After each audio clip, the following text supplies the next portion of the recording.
ఈ mega teachers parent meet కి వచ్చిన తల్లిదండ్రులందరికీ నా హృదయపూర్వక స్వాగతం మరియు నమస్కారాలు.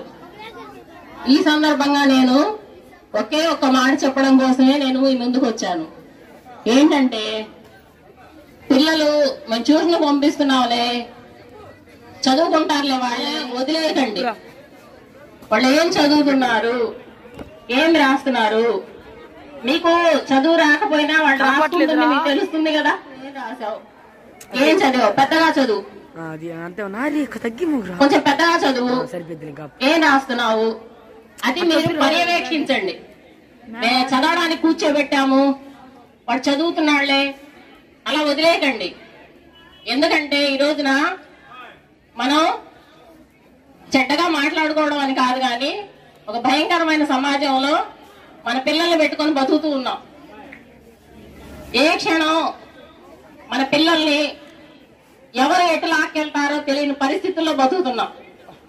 చెడ్డ వ్యక్తులు చెడ్డ అలవాట్లు చేయొచ్చు, మళ్ళీ బాగా చదివే పిల్లల్ని కూడా డైవర్ట్ చేసే పిల్లలు ఉంటారు. వీడు బాగా చదువుతున్నాడు, వీడికి మంచి మార్కులు రాకూడదు, ఈ అమ్మాయి బాగా చదువుతుంది, ఈ అమ్మాయికి మంచి మార్కులు రాకూడదని వాళ్ళని చదవని పిల్లలు కొంత డైవర్ట్ చేస్తూ ఉంటారు. ఇలాంటి వాటన్నిటి నుంచి మన బిడ్డల్ని కాపాడుకోవాల్సిన బాధ్యత మనకే ఉంది. నేను ఒక టీచర్ గా చెప్పట్లేదు, నేను ఒక తల్లిగా చెప్తున్నాను. గవర్నమెంట్ స్కూల్లో చదువుతున్నారు, ఒక అమ్మాయి చిన్నవాళ్ళలో ఉంది, ఒక అమ్మాయి ఇక్కడ ఉంది. నేను చెప్పేది ఏంటంటే చదువే కాదు, మిగిలిన విషయాల్లో కూడా పిల్లల్ని పర్యవేక్షించుకోవాల్సిన బాధ్యత మనకు ఉంది. మన పిల్లల్ని వాళ్ళు ఏం చేస్తున్నారో చూసుకోకుండా ఉంటే మనం చాలా ఇబ్బందులు పడతాం. సో చదువుతో పాటు ప్రతి క్షణం వాళ్ళని బయటికి వెళ్తే 10 నిమిషాలు పావుగంట కల్లా వచ్చారా లేదా ఇంట్లోకి, రోజు ఒక సబ్జెక్ట్ కొద్దిసేపు రాపించడమో చదివించడమో చేయండి.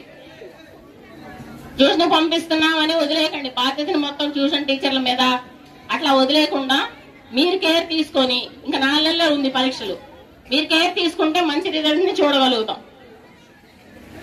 సెల్లులకి దూరంగా ఉంచండి ఈ 4 నెలల పిల్లల్ని.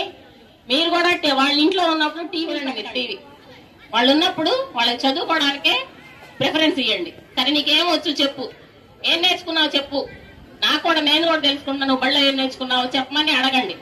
ఏం అర్థం కాకపోయినా మీకు వినండి వాళ్ళు చెప్పేది.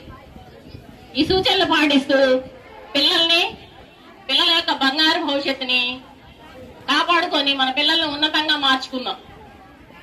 అందరికీ థ్యాంక్ యూ అండి.